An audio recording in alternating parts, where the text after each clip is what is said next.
묵상하심으로 8월 8일 목요일 새벽 기도회를 시작하겠습니다.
오늘 우리에게 주시는 하나님의 말씀은 예레미야 48장 11절에서 25절 말씀입니다.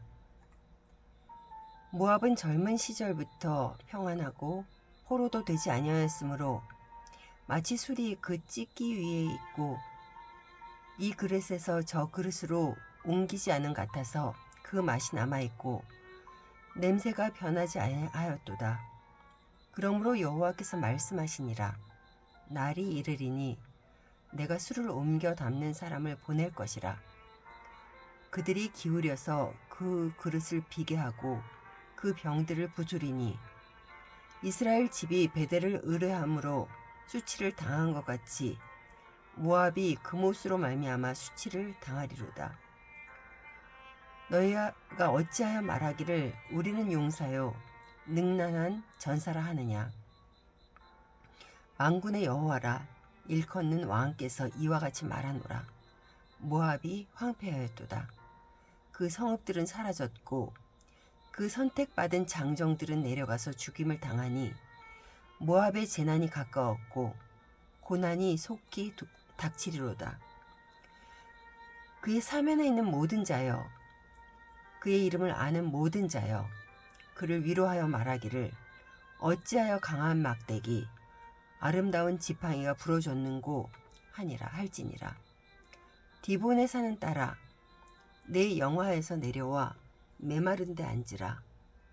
모압을 파멸하는 자가 올라와서 너를 쳐서 내 요새를 깨뜨렸음이로다. 아로엘에 사는 여인이여, 길 곁에 서서 지키며 도망하는 자와 피하는 자에게 무슨 일이 생겼는지 물을지어다.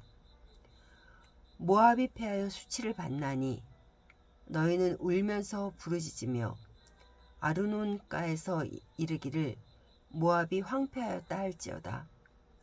심판이 평지에 이르렀나니 곧 후론과 야사와 메바앗과 디본과 느보와 벳디 블라다임과 기랴다임과 벳가물과 벳무온과 그리웃과 보스라와 모압 땅 원근 모든 성읍에로다. 모압의 뿔이 잘렸고 그 팔이 부러졌도다. 여호와의 말씀이니라.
샬롬 예배 자리에 오신 여러분을 환영합니다. 예레미야서 46장부터 51장까지는 유대 민족 주위에 있던 이방 민족들 애굽, 블레셋, 모압, 암몬, 에돔, 다메섹, 게달과 하솔, 엘람, 바벨론에 대한 하나님의 심판의 메시지가 나옵니다. 왜 이스라엘뿐만 아니라 이방 민족들의 심판의 메시지까지 성경에 기록되어 있습니까? 하나님은 이 세상의 창조주이시기에 온 세상이 하나님의 계획과 섭리 안에 있기 때문입니다. 오늘 본문은 애굽 블레셋에 이어 모압 족속에 대한 심판의 메시지입니다.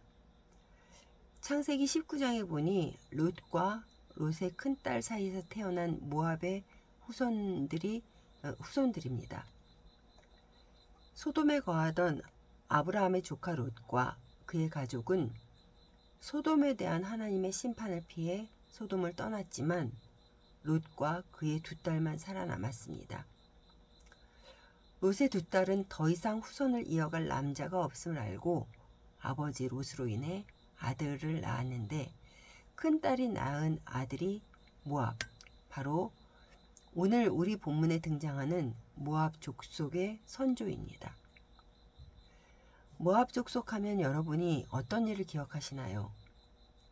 모압 족속은 요단강 동편에 살았는데 이스라엘 백성이 애굽에서 탈출해 나올 때에 모압 족속이 살던 모압 땅을 지나야 했을 때 모압 왕이 허락지 않아서 이스라엘은 그 땅을 우회하여 광야로 나가기도 했습니다.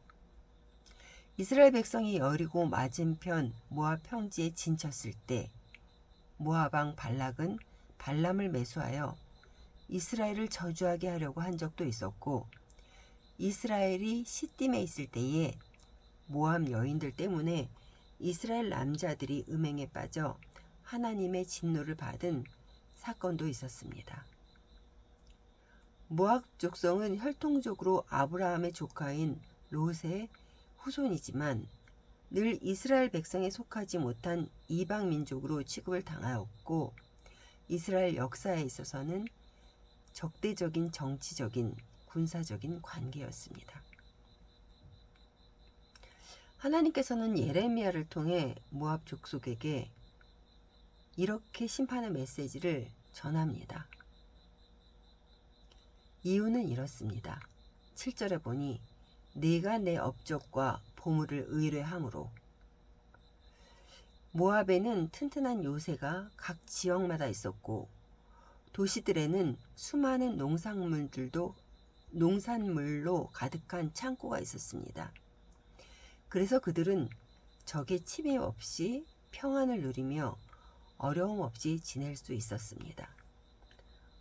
오늘 본문 11절에 모압의 그러한 모습을 묘사하고 있습니다. 모압은 젊은 시절부터 평안하고 포로도 되지 아니하였으므로 마치 술이 그 찢기 위에 있고 이 그릇에서 저 그릇으로 옮기지 않음 같아서 그 맛이 남아있고 냄새가 변하지 아니하였도다. 그들은 그들이 만들어낸 업적과 그들이 가지고 있는 재산들을 의지했다는 것입니다.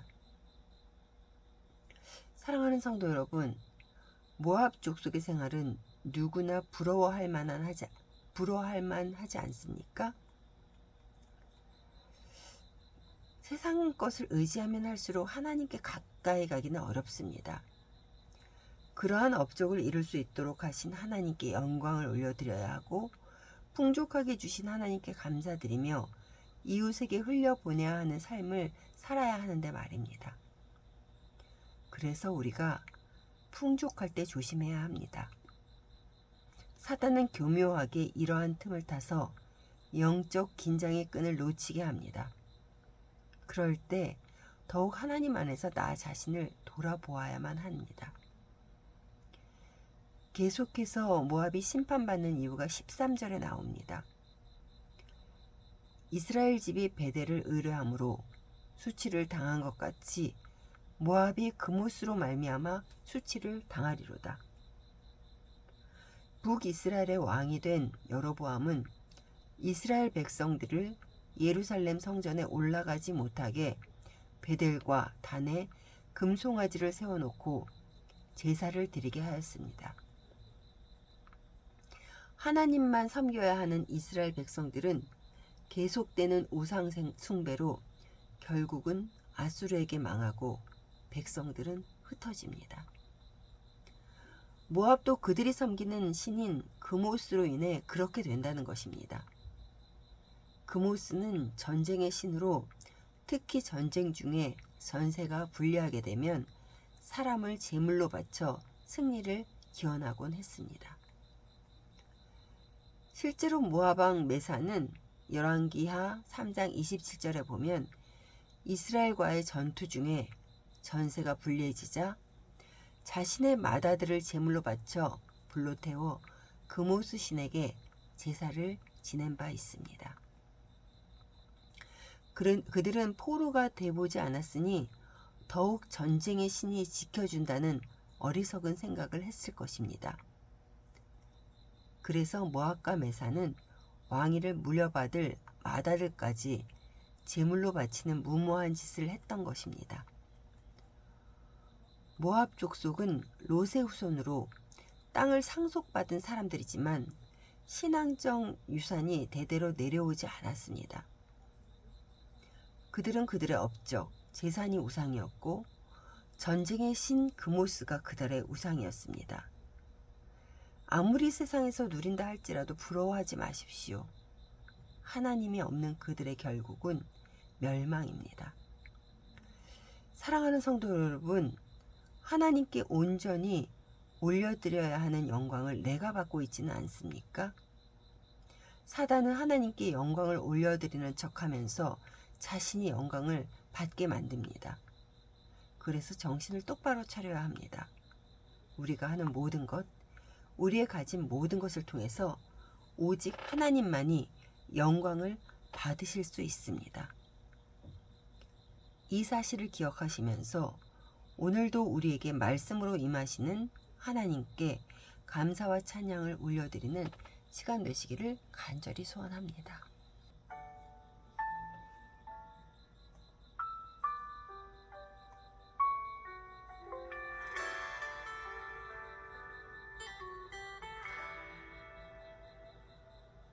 주 말씀 내 삶 비출 때